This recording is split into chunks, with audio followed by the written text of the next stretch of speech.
माथि जाँदैछु म खोङटाङबाट अहिले भर्खर बसमा उठ्यौँ अब हिँड्दै जाँदैछौँ बाटो हेर्नु सक्नुहुन्छ वाउ क्या राम्रो छ बाटो सास पनि फुलिसकेको छ साइज छाता लगाउँदैछ किनकि म भनेको मेरो सेक्युरिटी गाह्रो म यहाँ भिडियो गर्दैछु पहाड छेउमा साइज माथि छाता अनि म छेउमा गमलाहरू हामी गएको आउटर साइजहरूको कोट अनि साइज अब छाता मिलाउनु हुँदैछ अप्ठ्यारो लाग्यो छाता हुन भन्नु अनि साइज बेसी रेस्ट गर्नु पऱ्यो भनेको साइज रेस्ट गर्नु बसिसक्यो म उनीहरू भिडियोमा बनाउँदैछु के गर्नु भिडियो पनि चाहिन्छ नि के गर्नु के साह्रो राम्रो वाउ गर्मी लगाएर पुरै ओढेको थियो कोट कता गएको नभए कस्तो साथी गर्नु भएर हामी तोडेको के भन्नु छाता त थियो कि आधी बोक्दा उता नि साइज साइज हात झन्डै भाँचेस भने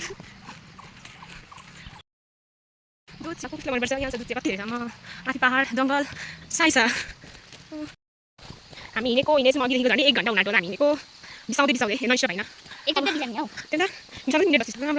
अलिकति हिँड्नु पाएको कि बसौँ म थाकेँ आइपुग्यो पानी झर्ना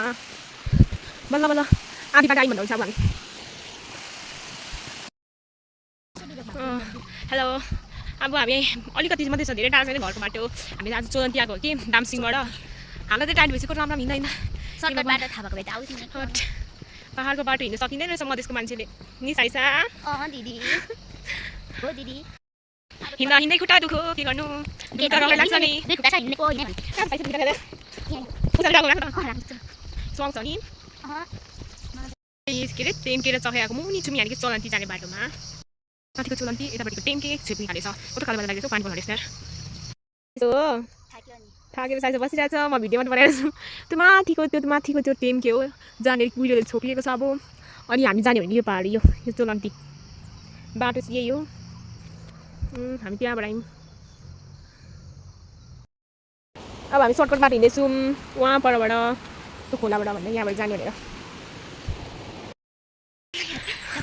राम्रो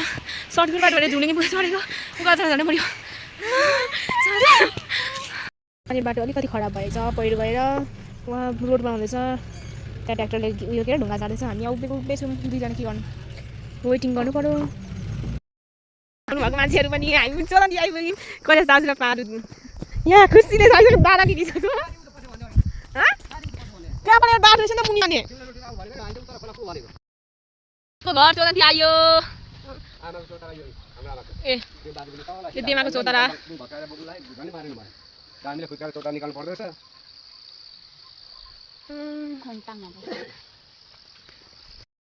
चोलन्तीको डाँडामा साइज